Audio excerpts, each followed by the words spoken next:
There is nothing more satisfying than researching gear online, watching YouTube reviews, comparing different options, and finally, pulling the trigger. Here we go again.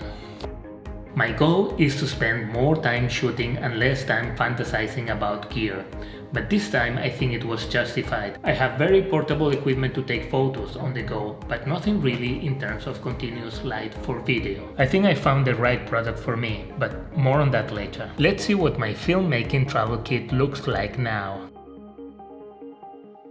Nowadays I just bring the Sony ZV-E1 with me. Not a very sexy name, I know, but it's basically an FX3 in a smaller form. It can also take pictures, well, sort of. It has a smaller 12 megapixel sensor and the flash only syncs to 1/30th. But once I got used to the better color science and the amazing autofocus, it's hard to go back to the A7 III, so I'm using it for pictures too. I also carry the Rode VideoMic Pro Plus. Why do I bring such a bulky microphone? Because it's the only one I've got for now. Please, don't fill my gas. Thank you. If I'm only bringing one lens, that is a 35mm. Depending on what I'm planning to shoot and how much weight I want to carry, I might throw in a 24mm or an 85. There is always a variable ND filter attached to my lenses that allows me to follow the 180-degree rule. It looks more natural and cinematic. So, moving into my most recent acquisitions. Working with video has forced me to switch to continuous light. I had been considering the Sewin Molus line for a while, but I was not convinced. So I finally went for the just launched SmallRig 60P, which has a built-in battery. It is much smaller and lighter than a studio equivalent, and it takes up more or less the same space as a lens in your bag. Downsides? Well, I'm missing a Bowens adapter that will allow me to use bigger softboxes, but it seems to be on the pipeline. SmallRig, I'm counting on you.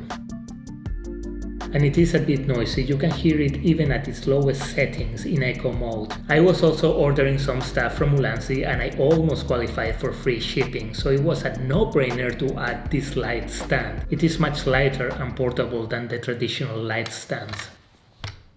I suppose I can also use it as a tripod if there is no other choice.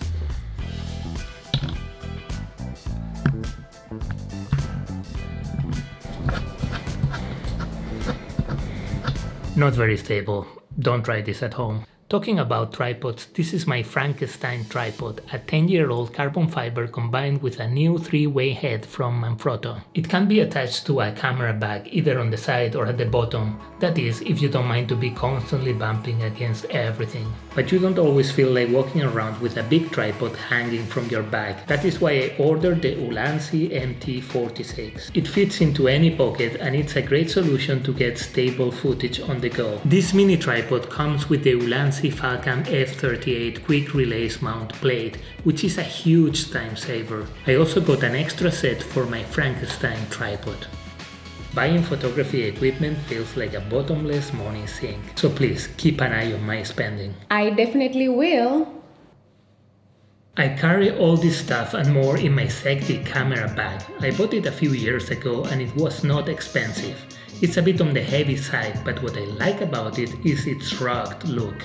It looks almost military. You know, filmmaking sometimes feels like entering a battlefield, especially if you left home with the wrong weapons. So that's what my travel filmmaking kit looks like these days. By the way, I have been focusing too much on talking head videos, so I would like to produce a short cinematic video. Perhaps I will throw in a breakdown with everything I learned from the experience. So if you don't want to miss it, subscribe to the channel. Take care and see you on my next video.